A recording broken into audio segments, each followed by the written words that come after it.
should be sharing my screen. Okay, perfect. So, welcome everybody. We're going to be discussing a little bit about machine learning basics. The idea here is that first you get the big picture about what machine learning is, how can you implement it, how can it helps you to solve some business problem that you may have, and also then we're going to be talking about how you can implement machine learning workloads on AWS. So let's start. So for us to get a better idea of this whole machine learning thing, we're going to work with an example, and the best idea will be to have a business need. And this is actually a really common use case. So we're going to have a product recommendation. In this case, we have a website that it's an e-commerce, and we are going to create a recommendation engine for our clients, so we can have a better engagement with them, and also we're going to use information based on past purchases, so we can understand them better. So we first have the business need. So what the business requires from us. However, sometimes, especially if you are more of an IT person and not an administrative guy, you will know that sometimes the business need it's really far from the actual problem that you need to implement. So our job will be to take that business problem and convert it to a machine learning approach, or a solution that we can paste to convert it in code. So after we have our business need, we need to define a problem. And first, we are going to see how we will solve this issue with traditional programming solution, or the classical programming approach. So what we will do here is first, we're going to use the purchase history. So if we want to, in this case, if we want to use that information to create a recommendation for our application, we'll take that information based on each client, and we're going to define some rules, and based on those rules, we're going to do the recommendation. So that's the basic approach. That's what we want to do. However, creating that will be really complex, because you'll need to take care of a lot of variables that maybe you didn't know they had some relationship. So first, this is a big problem, because everything that we're going to do is really prone to human error. Why? Because we are seeing it with our own bias. We see this problem and we try to apply the logic that we have in our head. But sometimes this type of problem needs to have an abstraction, and based on that abstraction, we can solve it. So, if we are basically adding up rules and rule of codes, then, it might not be the best approach. Also, sometimes it's not that easy for us to see relationships between, with in this case, with purchase history. So let's say that I want to recommend a shirt. So if I see that this person is buying a lot of, let's say, pink color shirts and a specific brand, then it will be a good idea for me to recommend a shirt from that color and from that specific brand. And that's really obvious. But what if you're trying to analyze the pattern of the shirt? You want to see the materials of the shirt, and based on that, do some recommendations with other products. That might not be that clear at first. So if we are adding a lot of layers, then everything gets really complex. Then, when it comes to clients, we are really unpredictable. Like, we as humans are really unpredictable. So, maybe right now I'm interested in a specific type of clothing, but in 3 months I'll be interested in a different brand or in a specific article. So we change a lot, and sometimes we try to only use previous history and previous products, and we don't have any context. Then this might not be the best approach for us. So we can see that basically creating a classical programming approach. So if you are a person that is into coding, basically adding a lot of if statements might not be the best approach. So we try to introduce machine learning to the mix. And here you can see that in the classical approach, what we have is first we have our purchase histories, and then we have our rules. And based on those rules, we create a recommendation. On machine learning, things change a little bit. So we're going to have the purchase history, and we're going to have some data about the customer. And that information is going to be fed into a model. Then you are going to also use the most recent purchase, and based on that, you're going to do the recommendation.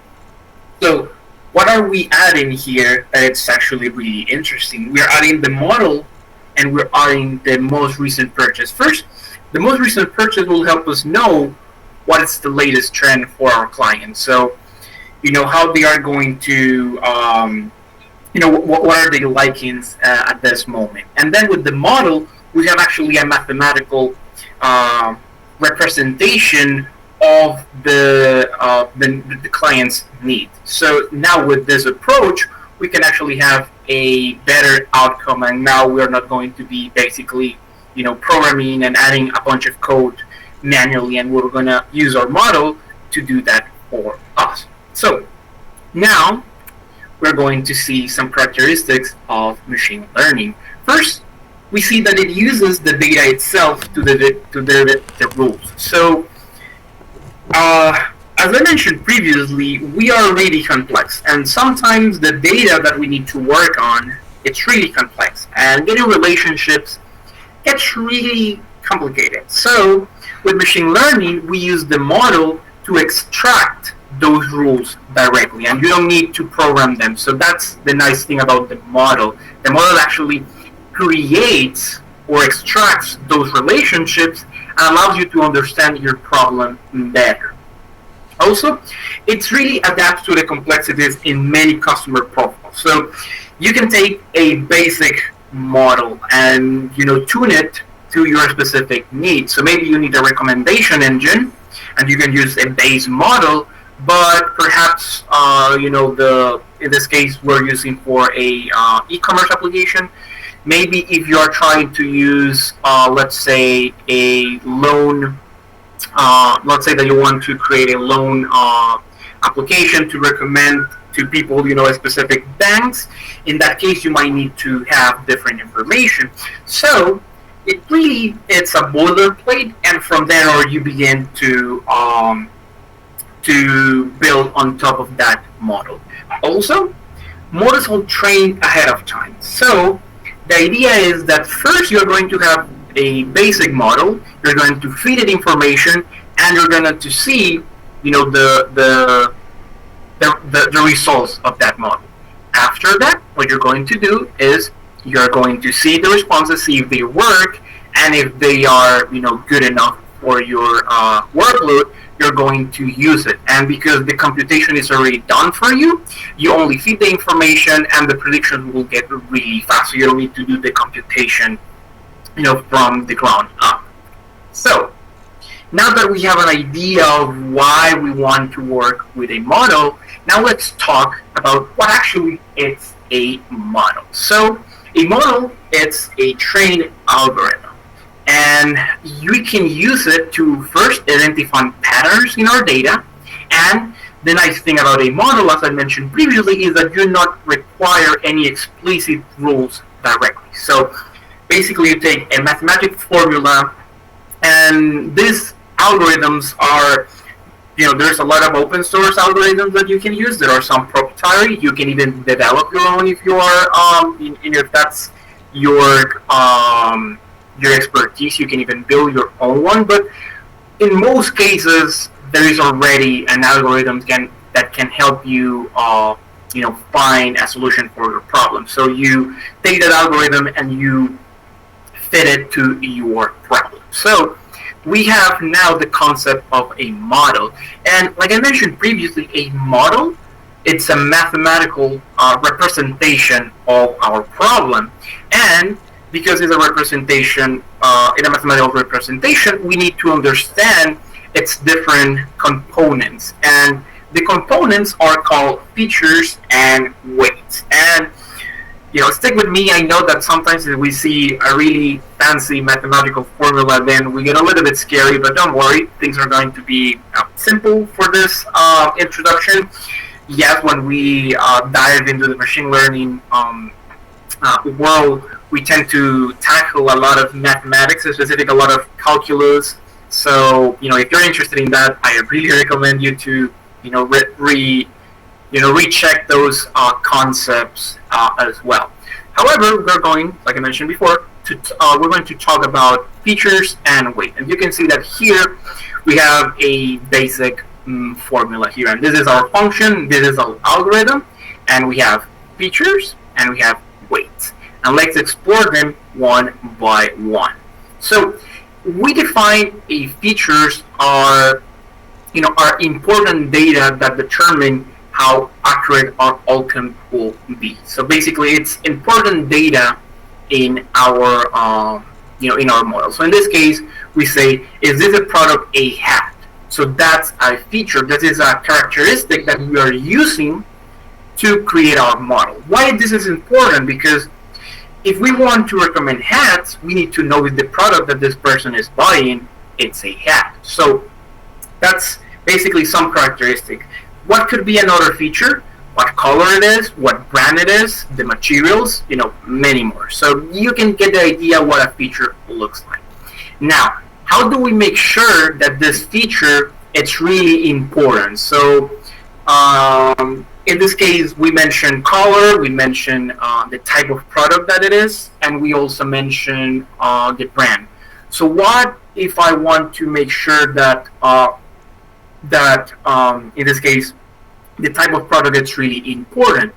That's where weight comes in. So how important is that feature for our prediction? So in this case, we can see that this customer has purchased a hat in the past couple of months.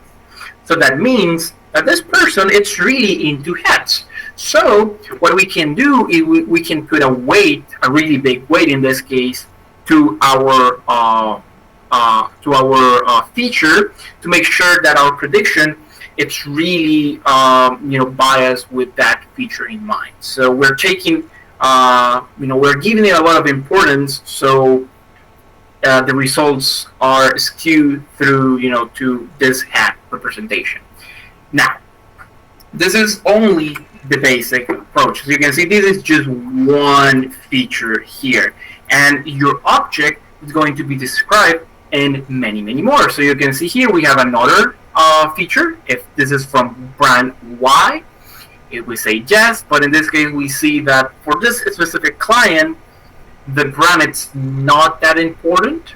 So what we are going to do now in this case is we're going to add a weight of 0.25, and we are going to add that this case to the formula, and based on that we are going to create our mathematical model. Now, something that you might be thinking, how do we define those weights? Because the feature it's pretty clear, because it's just either 1 or 0, but weights are really a bit different, because how can you define the importance of a characteristic and make it accurate, not adding information just because. And that's where the machine learning model comes into. Actually, the machine learning model is the one that defines the weights, because it finds relationship between the purchases, and it will add a weight for you. So that's what it's actually calculating. And then you only put your object, and it will calculate the number. So in this case, let's say that our algorithm it's only going to have 2 features, and that's it. So we're only adding the brand, and we're also adding if it's a hat. So that's going to be our formula. So now when we feed it, let's say that we have a product. Let's say this is a hat. I know that my drawing skills are not that good, but let's say this is a hat from brand Y. So we're going to be using this information. So we feed it to the model, and what we do is, okay, is this object a hat? Yep, it is. And so that's 1. Is this object from brand Y? Yeah, it is. So we add those two numbers, we multiply it by each own feature, and as you can see here, this is the results. And if we say, if this function, if the result of this function is more than 1, then this means that it's actually a good recommendation for us. So we calculate that and we give the results. So that's basically machine learning. I know sometimes it sounds really fancy, but when you boil it down, it's really simple. It's just a mathematical formula. And so just to recap, what we did is, sorry for that, just give me 1 second.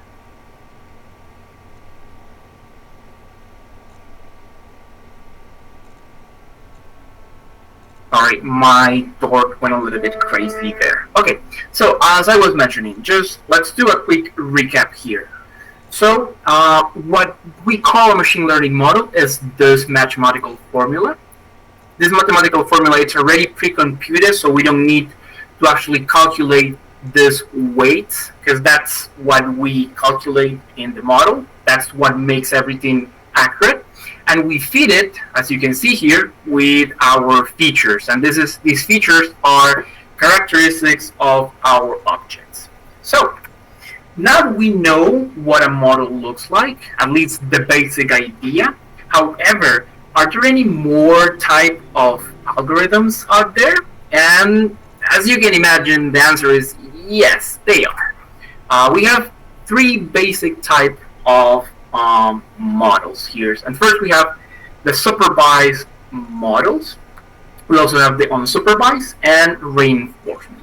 So the idea here is that we are going to talk a little bit about them so you can have a better idea when to use each of them in your workload. So let's talk about what a supervised algorithm looks like. So in supervised learning, this is actually really popular for machine learning because it's really widely applicable. It's called supervised learning because there needs to be a supervisor. So we need to actually teach the model what a correct answer looks like. So in this case, like any student, a supervised algorithm needs to learn by an example. So we give them information that it's already correct, and they begin to understand, okay, this is how a correct answer looks like. So as you can see here, my bad there, we're trying to identify cars.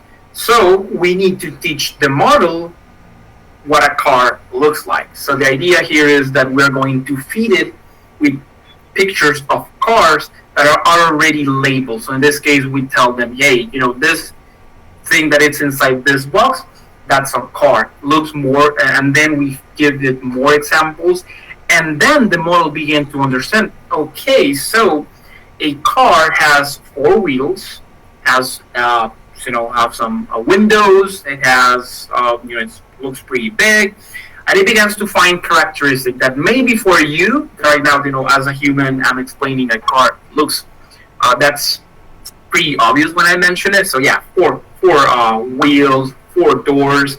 So you begin to picture a car. But for a machine learning model, what it's trying to find is okay, the shape of the object, and that's what the algorithm does. It gets those characteristics for you. So now, when it comes to supervised algorithms, that's not the only type of algorithm. So the key characteristics is that basically you teach your model what a correct answer looks like. And we have actually 3 types of supervised algorithms. There's more, but these are the most basic ones. First, we're going to talk about binary classification. This is really simple. Is A or is not. So in this case, we have a fraud example, and this is really popular for fraud detection. So it will you can feed it and let it know what a fraud transaction, for example, looks like. And after that, the model will learn, okay, I see that this specific behavior could be fraud, and based on that, it will categorize if it's fraud or not. So that's binary classification, either A or not. Then, if you want to have more categories, you can have multi-class classification. So now instead of selecting between if it's either A or not, you're going to have different categories. And same thing, you're going to teach how, what each of them looks like. So in this case, let's say that you want to um, automatically sort a type of support from your client. So you're going to teach your model how a support to IT looks like, one from returns and one from accounting looks like. So then when you receive it, it will automatically forward it to the correct department. So that will be a multi-class classification. And the last one, that is actually one of my favorites, is a regression problem. And I say that it's one of my favorites because it's really a lot of mathematics. So actually a regression problem, it's really common on statistics. So if you have some background in statistics, you probably have heard of regressions. And the idea here is that you no longer need to map your input to a defined number of categories. So in this case, you are not bounding your response with a fixed number of categories, but instead we have a continuous value, so a number, for example. What could be a great idea for a regression problem? Let's say that you want to predict the price of housing in a specific area. Let's say that you are interested in buying a house, but you want to see when it will be the best time to buy a house. So what you're going to do is you're going to collect a lot of data from previous sales around your area, and you're going to collect it, and you will see what are the key characteristics of those purchases. Maybe your model will need to take into consideration the size of the land, if there is any big construction around, so it can put the value up.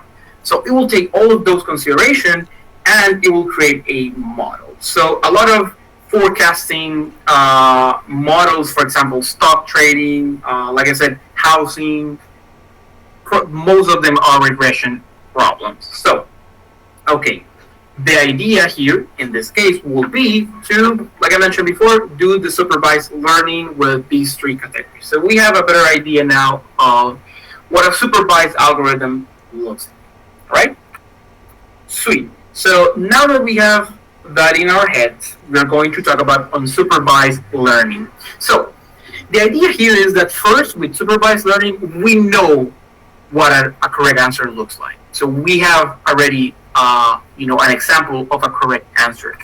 But with unsupervised learning, we actually don't know the correct answer. So what we want to do is we want to create labels by itself. So we want to create clusters of data that are related to each other.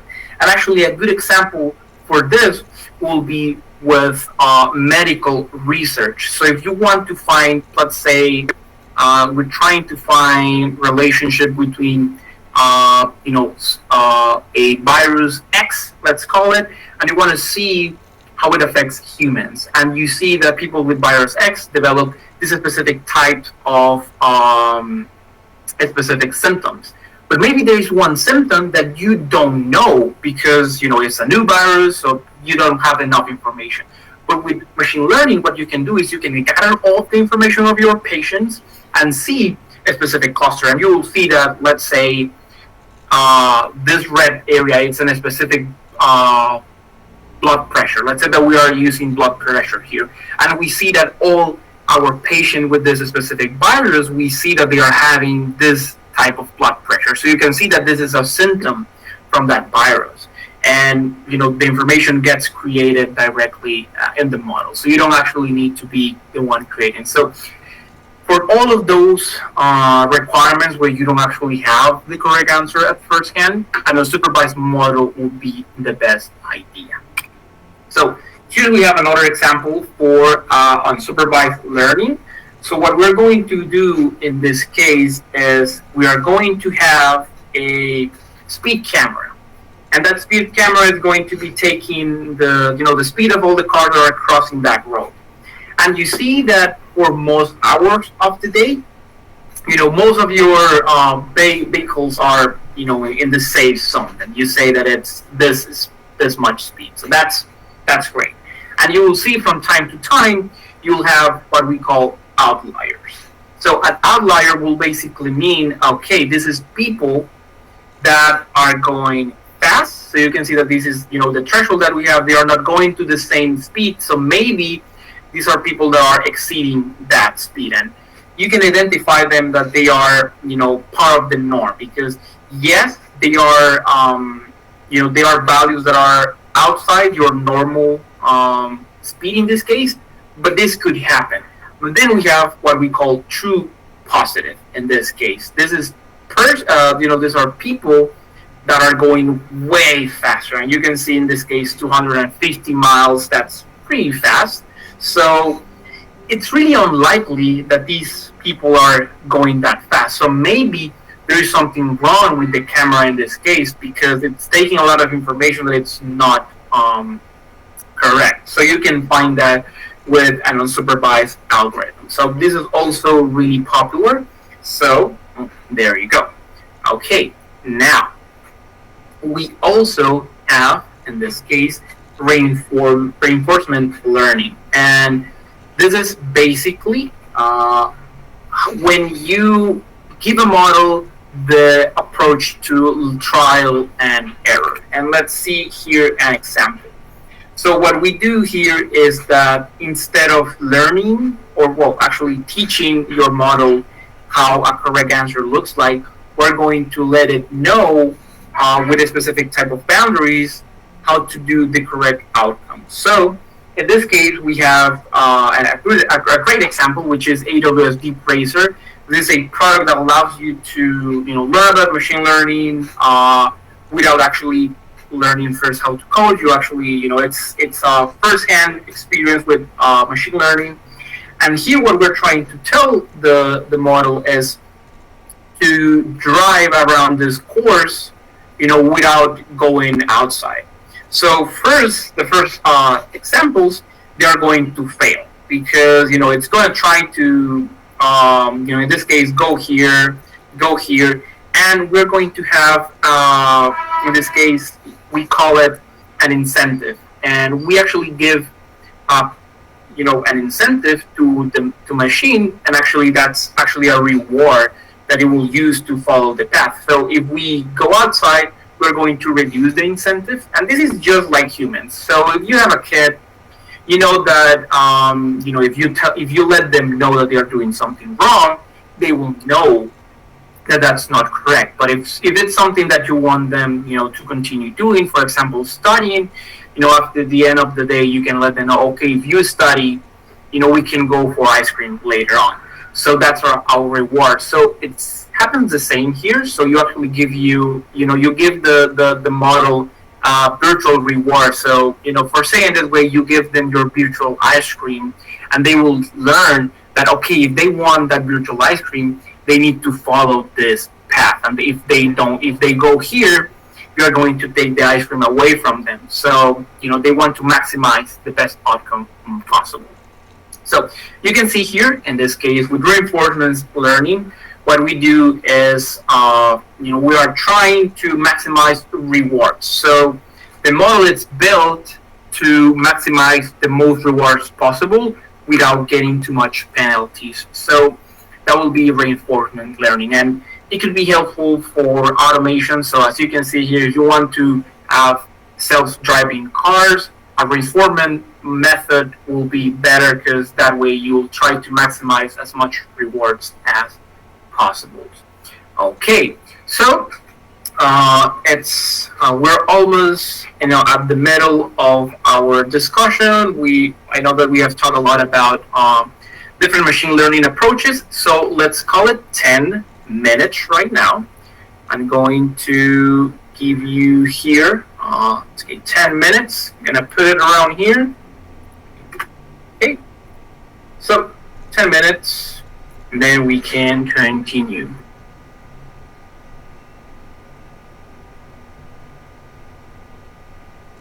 Thanks, Luis. Everyone, we have a 10-minute break, so take a break, do what you need to do, and we'll be back in 10. Thank you.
Okay, so we are back now. So we have talked about the different type of machine learning that we have. However, there is a secret contestant that we are going to add to the mix, and that it's called deep learning.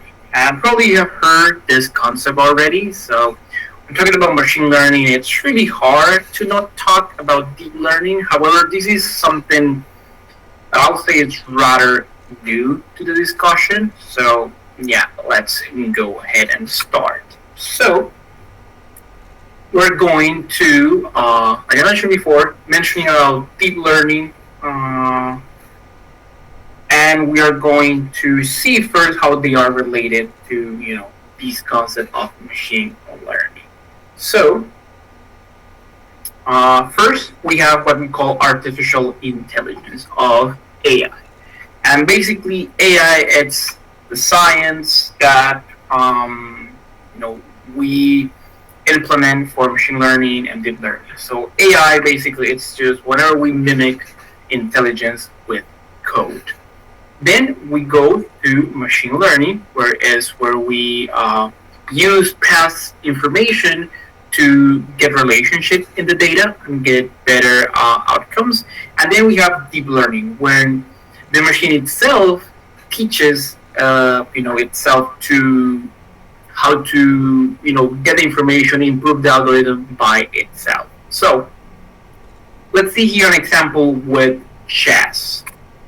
So with AI, we first have machines that can play chess based on the rules of chess. So we give them the rules and they play, but they can be good, they can be bad. It's just a program that it's running.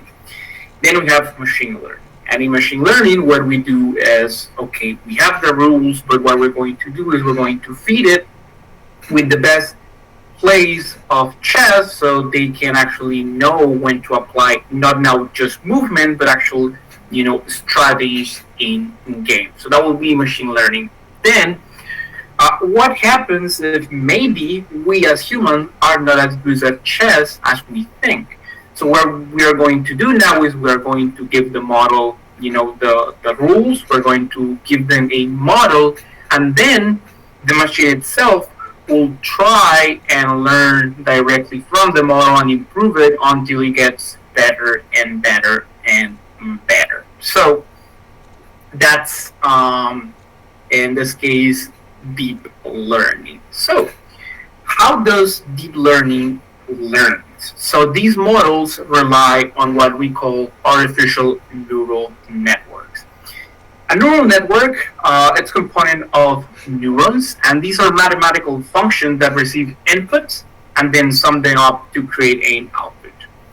Works on artificial neuron began back in the 40s. However, it was mostly theoretical, so it was nothing that conclusive, because in theory we had everything already defined, but we didn't have enough computation to do deep learning. But on 2010, we were able to create our first artificial neural network that could be used in real environment. So in short, an artificial neural network is a series of neurons that basically act the models and actually improve it until we get a response. So how a deep learning model is different from machine learning and classical programming. So here what we do is we have our data and we have created our program manually. Then that model is going to create our predictions. Then we have machine learning, where we create features, so the characteristics of our model, and we feed it to the model so it can give us predictions. So we select the information that we want to feed, and based on that, we create our model. Then on deep learning, what's going to happen is we're going to have our model. Based on the recommendations of that model, we're going to define new features of our data, and we're going to improve it until we get the best prediction possible. So let's get an example here. We're going to use an image classification with an artificial neural network. And first, let's break this down into more concrete examples so we can understand it. So first we begin with the inputs, and the inputs are going to be the pixels of the whole picture. From there, we're going to identify edges, corners, and contours of the objects so we can better create a prediction. So the idea here is that first we define our, we get all the pixels, then we divide them, then and we let in a specific neuron. Okay, you're going to be taking care of the shapes. You're going to take care of the colors. We're going to see if after we go through the whole process, everything looks like a correct response. After that, what we're going to do is you're going to check if it's correct, and if not, we're going to feed it again with different characteristics so we can have a better approach. So it teaches itself how to recognize a person. So that's an artificial neuron network. And these networks have been really impactful in our workloads because with artificial neural networks and deep learning, our prediction rates and our accuracy has just going overboard. So you can see here that we have humans here, and we're pretty good at recognizing things. And here we have the best approach that a network or a machine learning model could do. Then we create our first artificial neural network, and you can see that things got really steep, and they just began improving and improving until now. There are some patterns or some models that are even better than us recognizing characteristics here. So you can see that deep learning is something that is also taking a lot of traction in the last couple of years, and it's just going to be improving and improving because this is really a new technology. You can see that we are talking about less than that's less than 12 years. So yeah, it's really interesting technology. Okay, so now that we have a better idea of what a machine learning model looks like, what deep learning looks like, we're going to shift gears. We're going to talk about the pipeline. So we know what to implement, but we need to learn how to implement it. And that's where the machine learning pipeline comes in. And this pipeline basically allows us to define how we are going to analyze our workloads. So to begin, we should always start with the business problem. And actually, as you remember, when we began our class, we were talking about that same thing. We need to have our business problem that we of the organization believe could benefit from machine learning. So we get that business problem, and from there on, we have the problem formulation. And in this phase, what we do is we articulate the business problem and we convert it to a machine learning problem. So, we remove all the fancy bits that, the administrative side of the organization mentioned to us, and we only get pure data for our, our problem. What do we actually need to accomplish? We're going to analyze each of these characteristics in depth, but first we're going to see it as a big picture. After that, we have now a problem that we can use machine learning on, and we're going to begin with data preparation. And in this case, we prepare data by collecting the data first. So we see what are going to be our sources. We define how we're going to get all the data. We define what data it's going to be useful or not. So we collect that data, we have it in store, and then we pre-process. And this is what we call data cleanse. And this is actually one of the most important parts of your model. Here, we basically remove all the data that it's not necessary. You create new features from the data that we already have. So, for example, if in your model, the one that we mentioned with our recommendations, you have, let's say that maybe the color is not important in that case, and you have it in your model, sorry, in your data. So what you're going to do is you're going to remove that feature so you don't use it, and it's not adding problems to your model. After that, you're going to do some model training and tuning. So here is where we feed the clean information to the model. We see that if it works as expected, and after that, once you begin to think that you have a good enough model, you do model evaluation. So you are going to test if it works as expected. If it meets your business goal, you deploy it. If it doesn't, you do some feature engineering, basically adding a different scope for information. So seeing the data with a different lens without adding anything else, or you can do some data augmentation, adding more data to get better insights. So that's the machine learning pipeline, as in general. Now let's see how we can implement the machine learning pipeline with a real problem. So we have the Amazon call center problem. So several years ago, Amazon needed to improve the way the customers were routed to the different service calls. So they saw that machine learning was going to be a good approach in this case. The original routing system worked like this. First, a customer will call and it was greeted by a menu. So press 1 for returns, press 2 for Kindles, press 4 for and such and such. After that, the customer will then make a selection and be sent to an agent who will help the customer with their needs. During the problem formulation phase, and that's actually what we are doing right now, Amazon determined that they needed, that their current system was problematic and they needed a new one. In this case, let's say we're talking about Amazon, so you probably think that they do a lot of sell stuff, and most customers are going to be calling for that.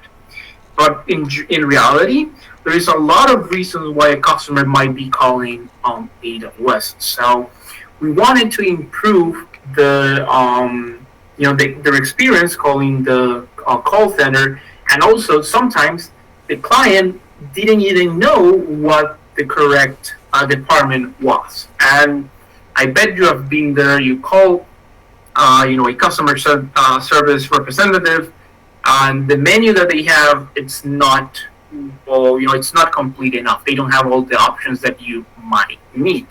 So the idea in this case was for Amazon to improve that part. So, they will call the call center, they go to the wrong department, the department will redirect them, then they will go to tier 0, maybe that's a problem that they don't need to solve, and you put them to the correct agent. But you can see that it was 2 steps wasted, probably was something like around 30 minutes. So what we want to do is route them directly. So we have our problem now. We know that we need to improve this call center experience for our clients. Now we need to put it through a machine learning problem. So the business problem that we define is how do we route customer to the correct agent.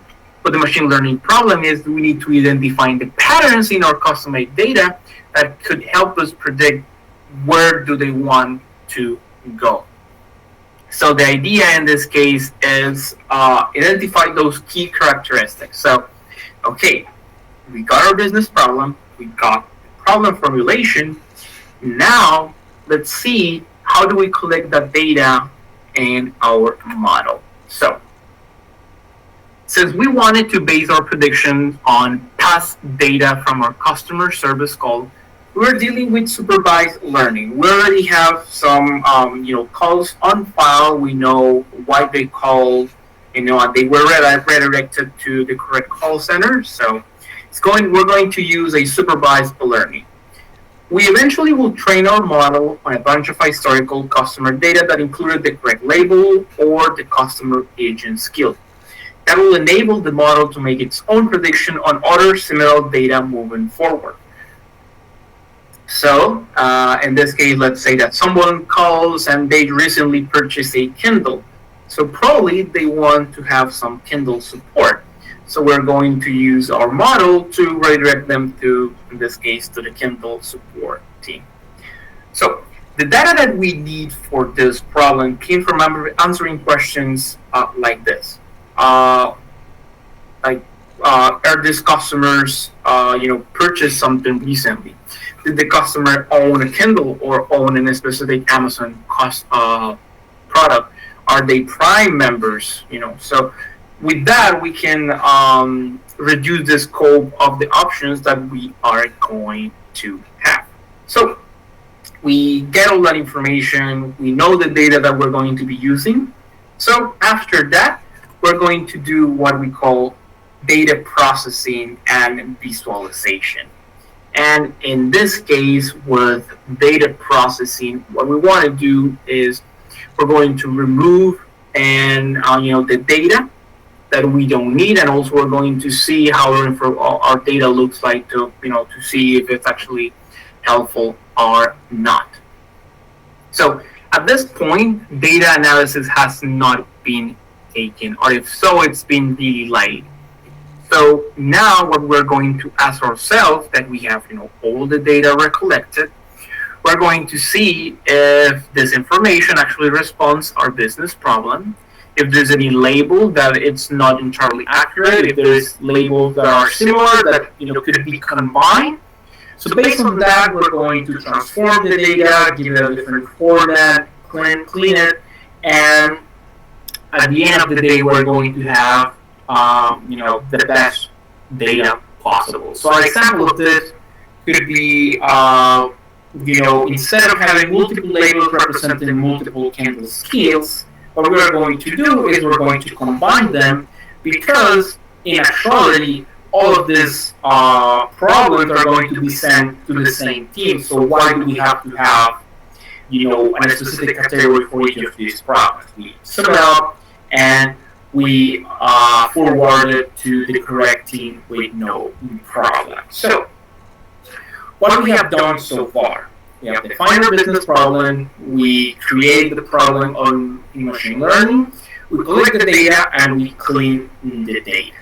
So, after we clean the data, we are going to visualize it. And when we visualize the data, what we basically do is we're going to have some analysis of our data to have a quick sense of the features that we have and a summary of the labels. The visualization process allows us to understand our data better. So in this case, we noticed that 40% of calls were related to returns, 30% was related to Prime memberships, and the other 30% was related to Kindle. So we actually now have an idea where our most important assets are. So after we now understand the model better, we began doing some feature engineering.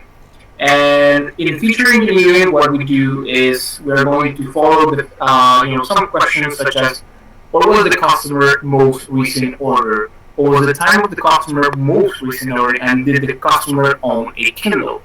With this, what we're going to try to achieve is to see what are the characteristics that are more important to our model, and with that information in mind, we're going to use it in our model. For example, in this case, we see that we purchased a hat, and it was purchased at 1 p.m. on a Tuesday, the 13th.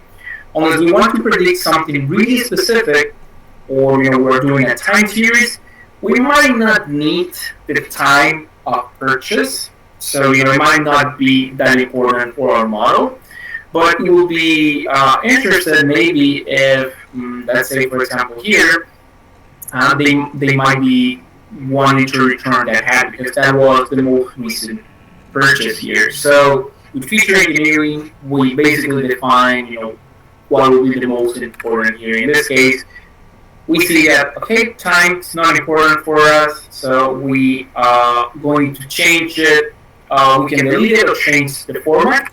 So something that we can do is days since last order. So in this case, we can see, okay, this person purchased a hat 72 days ago.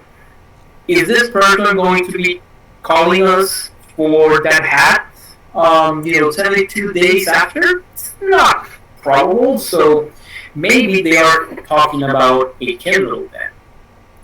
So that way we can send them to the correct team in that case. Okay. Then we are going to talk about model training and tuning. And a big part of preparing for the training process is to first list your data to ensure a proper division between your training and the evaluation efforts. And believe me when I say this is really important. You need to divide your data and in different data sets. Think about it this way. The fundamental goal to machine learning is to generalize beyond the data instance used to train the model. So basically, you don't want to have a model that only can give you the correct answers for the information that you feed. So that's something that we call overfeeding, where your model only answers one specific type of data. You want it to be as general as possible. So in that case, you're going to have some first a validation set that will allow you to see if it's already labeled data, and it'll basically allow you to check if you're being accurate or not. And then with the test set, we're going to feed it to the model with no labels, just to make sure that you're keeping or you're getting responses as accurate as possible. A common strategy is to split your data in 80-10-10, so 80 for training, 10 for validation, and 10 for testing, or 70-15-15, which is 70% for training and then 15 for validation and testing purposes. So this is something that it's really important for you to take into consideration. Then you're going to have model tuning. So after running a training job, after we feed it to the model, and it basically creates that neat mathematical function, we evaluated our model and began the process of iterative tweaks to the model and our data. So basically, we have a response, and with that response, we're going to manually improve the machine learning algorithm. And we do that from what we call hyperparameter optimization. So now, instead of modifying features and weights in our function, what we're doing is we are modifying how our machine learning algorithms calculates that function. So we tweak learning parameters. So things like how fast or how slow our model is training, different characteristics that it's taking. So those hyperparameters are really dependent on the machine learning algorithms that we're using. So with feature engineering, we select what data we want to use, and then with model training, we try to get the best outcome possible by modifying those hyperparameters there. Something that you can do, and this is also a really common practice, is that you can use another machine learning algorithm to improve your hyperparameter optimization. So now, instead of you selecting your hyperparameters manually, you let another machine learning algorithm calculate the best outcome for your hyperparameters. So that's another way for you to do this whole process. Now, you also have model evaluation. And with model evaluation, basically, is how often you, in this case, you check if your model is accurate. So in this case, you're going to see, okay, since I implemented the model, how often does my model routed my calls correctly? How many times on average did my call have to be routed? Do these results meet our business goals? So the idea here is to put our model to the test in production or in a testing environment to see if it's actually improving things or not. So after we define that the model, looks, it's good enough, we decide to deploy it. And we deploy it, and now instead of, going from our different teams, we go directly to, in this case, to our correct agent there. So that's going to be how a pipeline in machine learning looks like. So you'll probably be interested in, whenever you're implementing a machine learning algorithm, to follow those rules. Okay. So now that we have discussed about this machine learning topics, we are going to see what are my next steps here. And there's a lot of things that you can do on AWS. You can learn at your own pace, take another classes, or take some from guides. And now I'm going to take some time to discuss with you, any further, steps that you can follow. And something that I highly recommend here, so give me 1 second, is going to the AWS Skill Builders platform. And these is on-demand classes that you can find. These are, and this is not only machine learning, you can find a lot of data about AWS in general. So let's actually do some filtering here, and let's see. I want to see domain. I want to, let's look for machine learning. So we click on this, and you see that we have some of them that are labs that require subscription, but some of them are free. So if you want to learn, funnily enough, I'm just only seeing one in Thai, but there's a lot of languages here. So yeah, you can see we have Thai, Vietnamese, Spanish, French, German, a lot of them. So you can see here, if you want to learn about a specific type of service, so for example, Amazon Poly, which is our text-to-speech software, you can learn with that one. You can use Deep Lens for analyzing image and videos, recognition, something pretty similar to SageMaker, and many, many more. So I highly recommend you to check this site. It's totally free. You can create your own account. If you're an AWS partner, you can use your partner credentials, or if you have an Amazon account, you can use it as well. I'm going to put it in the chat here, so if you want to visit this website, totally do so. So this is route 1. Information that you can get directly from AWS.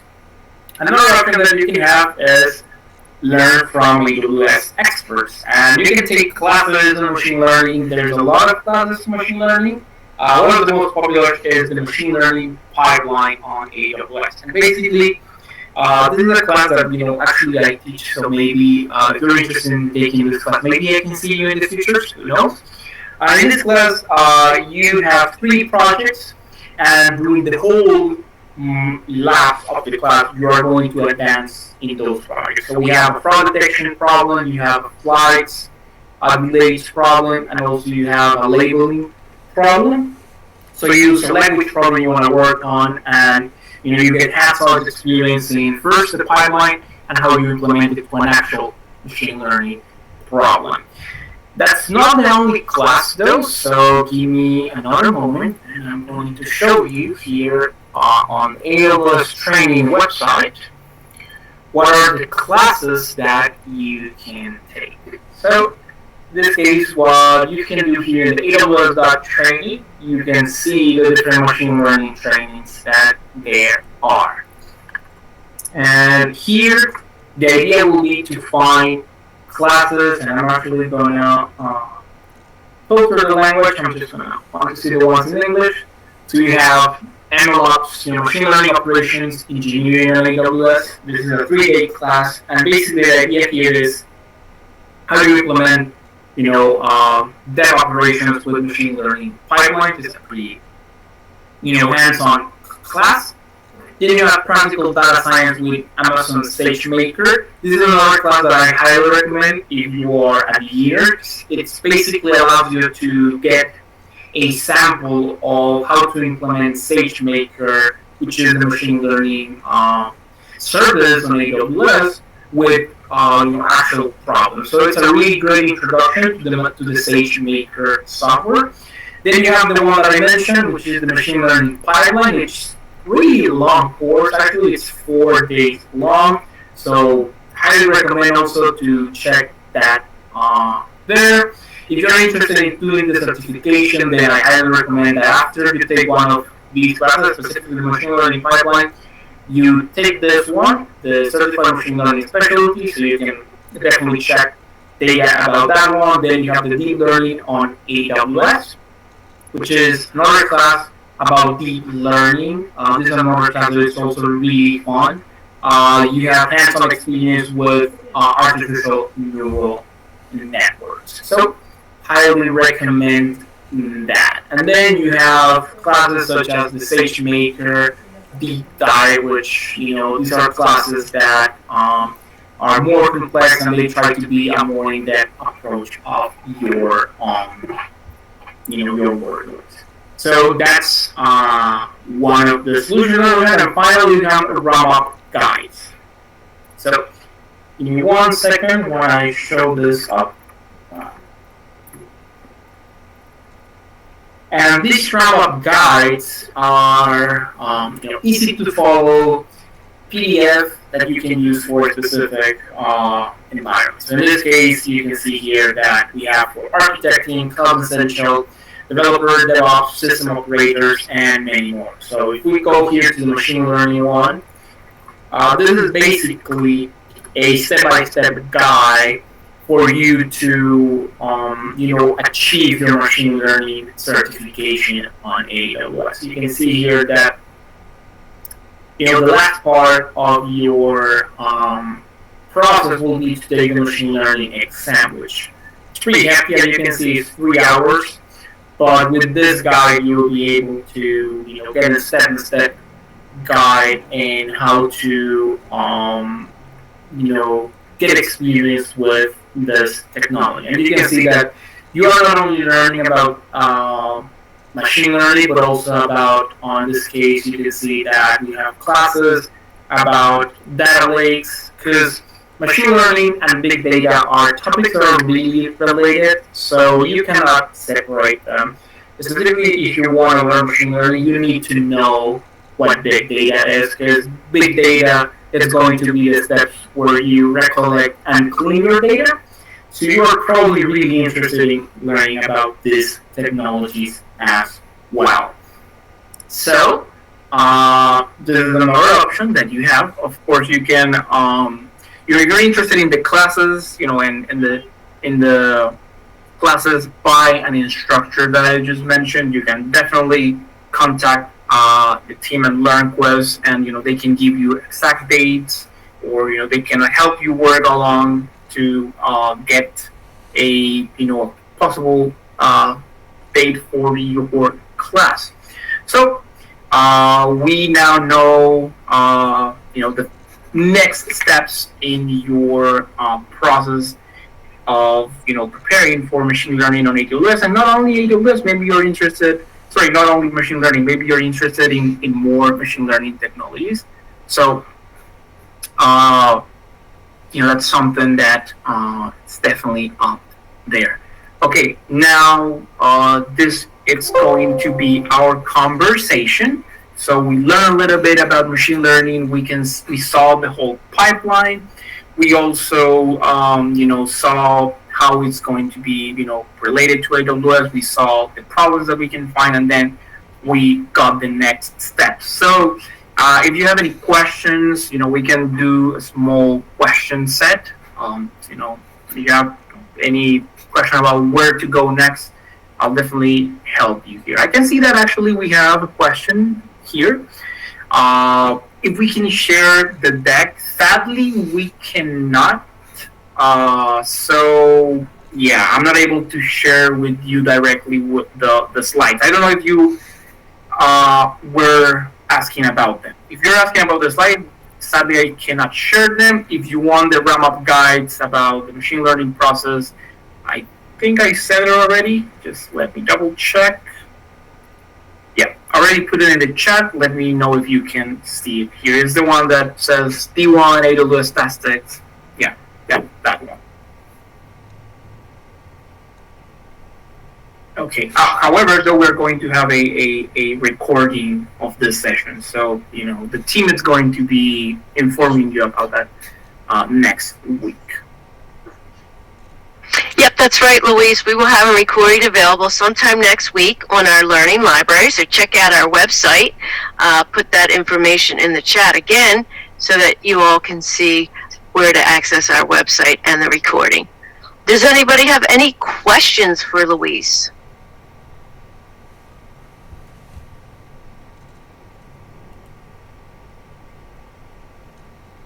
We'll wait a few minutes to see if anybody has any additional questions. Yes, Leonardo, I will let you know when the recording is available. It's usually on our AWS page, and again, I will put that in the chat for everyone. So it is learnquest.com/AWS, and you could probably find the recording there. Or you can find it on our Learning Library, which also is part of our website. But again, it will be available sometime next week, so give us a chance to fix it up and share it with everybody. Oh, Luis, we have a question for you. Okay. So, is the deep learning training you shot from AWS page 3? Okay, so let me go ahead here. The ones from AWS training, most of them, these are instructor-led classes. So if you find it here, it's instructor-led classes. But if you go to AWS or skillbuilders.aws, let me go ahead and check that one. The ones that are in Skill Builders are self-paced and they are free. So these ones are here, and let me check here. Okay, I think we saw one in deep learning here, so let me see if we found one here. Domain, machine learning. Yeah, but I think that the one that did deep learning was one day. Yeah, this one was here. So I think that I think this is the one. So yeah, this one it's it's an instructor-led class. So if you want to check that out, definitely get in touch with the folks at LearnQuest, and they can give you more information with that one. Okay, let's see. Let me check here.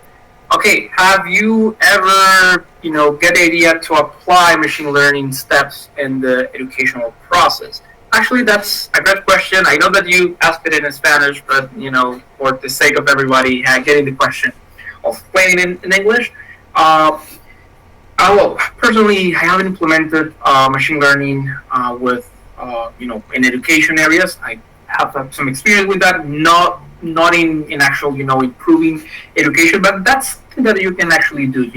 Perhaps seeing what is working and what's not, and applying the machine learning process with that. So yeah, that's probably something that you can do. So if you're in the educational space, I can definitely see that being approachable there. So that's there. Let me clean here some of the questions here, because I got a couple there. So okay, let me see.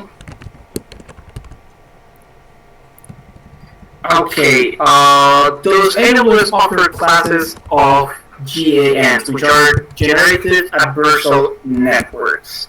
So, not that I'm aware of. So, right now, the AWS trainings that we have do not cover that area. However, just give me 1 second, and just to make sure that AWS has maybe some documentation that you can find. So yeah, actually I found a couple of them, so I'm going to be sending you some actually I'm just going to show you, so give me 1 second. I found this articles here. So combining deep neural networks, data techniques to generate high quality lifelike images, building again with PyTorch and SageMaker. So something that you can also do here, and using GAN techniques directly with the composer, which is a service. So while there's no classes in these areas, you can follow along with this official documentation, to prepare this. So I'm gonna put it in the chat here. So put this one, also this one here, and this next one there. So there you go. Okay, another question. Let me make this a little bit bigger because I'm not seeing there. Okay, clean this. Okay, Shiva asked us, what's the difference between validation set and test set in the model training and tuning? Okay, so let me actually open Scullytron here. So in this case, what we do with our data is, okay, first we have our training data, and that's pretty clear. In this case, it's just data that we're going to use it to feed our model. So this is our study material, for saying this way. Then we can imagine our, in this case, our validation set as our, let's call it, let's say that we are the ones studying right now. So our training data, this is our study material. So let's say here, study material. So this is the thing that we use to study. Then our validation set is the training quiz that our professor gave us. So this is the training quiz, and this basically gave us an idea of how good we are in this test. So in the case of machine learning, we use this validation test just to check that we're getting the responses that we expected, and we already have the response there, so we can see, okay, this is okay, this is wrong. That's the validation there, and then we do the test set, and the test set is actually the quiz.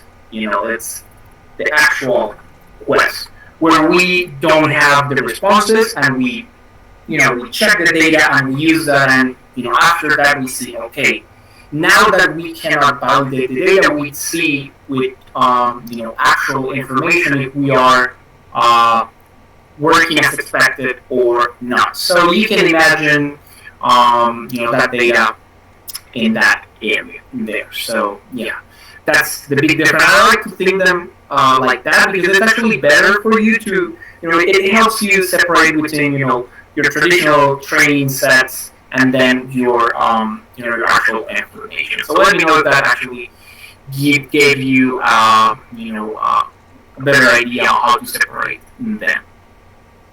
Okay. Oh, interesting question. Yeah, I thought that you already got a response there. So what AWS means is Amazon Web Services, but yeah, you already got a response there, and it's the branch of Amazon that basically takes care of cloud computing. Okay. So,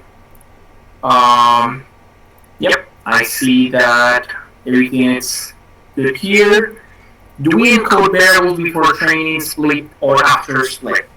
So when it comes to encoding, that's something that the algorithm takes by itself. So usually when you are training a model, what you have is usually a CSV or a JSON. That's the most common example. So you're going to have your let's say a CSV, and we have different let's say different columns, and you feed that column or that file to your model. And let's say that we are working with Python, for example. So with Python, what you are going to do is you are going to load that CSV. In this case, with Python comments, you load that CSV. You tell the model which columns it's going to take, and so you don't actually do that that much in coding, and that's something that the libraries are going to take care for you in that regard. Okay, so any other questions? Okay, I see that there was a question about the 10% discount, or the code of the promo code AWS 10 that we saw on screen, and that's going to be applicable. You already have the response, but I'm going to say it, so everybody can see it as well. That's going to be for classes on the LearnQuiz website for AWS. So yeah, you can use that promo code on the learnquiz.com/AWS. And actually, let me go there. So you go there, you'll see. Let's wait a little bit. Close here. You go to that website and you'll be able to see that more. Okay, that's going to be an interesting question. Is the AWS environment for machine learning a notebook, like for coding, or it's no code? And actually, give me 1 second. I'm actually going to show you the console, so so you can have a better idea on how that looks like. So there you go. This is the AWS console. If you have if you have some experience with AWS, you probably know this. But if you don't, this is the main way of interaction with the AWS platform.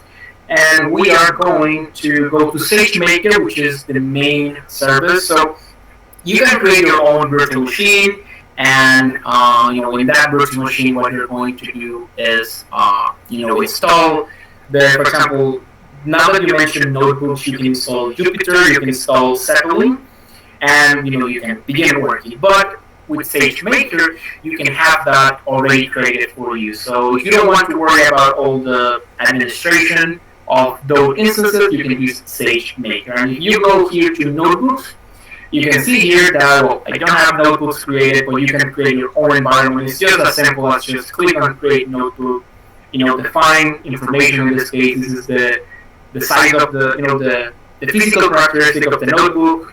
If you want to have elastic inference, which is hardware from AWS to create better inferences, then the OS to install, you can see that you're going to have Jupyter Labs there, more configuration, and you create the notebook, and then you can have access. So that's route one. If you want to work with notebooks, you can do so. However, we have something that is actually pretty new, which is the SageMaker Studio. And it's an IDE that allows you to create machine learning pipelines without the need to create or write your own code. So you can do it as well. Sadly, there is not a class for SageMaker Studio, but there is a workshop. So if you are interested in that, let me pull that workshop for you. There you go. Okay. This is the SageMaker workshop, and it basically gives you a hands-on experience, but you have to put your own console, so there is no, if you don't have an AWS account, you need to create it, and that might incur in cost, but it basically allows you how to work with SageMaker there. So yeah, those are the two options that you have. You can either go with SageMaker Studio, which is a more flexible manner to work, or you can go directly with the notebooks and work with a notebook and code everything by yourself. And actually, most of the classes are with notebooks. So if you take any of the classes, you're going to get hands-on experience with those notebooks. Okay. Any other questions, comments that you may have? I think that's all we have for tonight, Luis, and I just wanted to say thank you for your presentation today, and I'd like to thank the audience for attending tonight, and please check our website for other AWS Discovery Days that we have posted, and hope that we see you there. Thanks again for all your great questions, and Luis, thank you for answering them. So thanks everyone, have a great evening, and hope to see you again in another webinar. Bye for now. Okay, bye-bye. Thank you very much.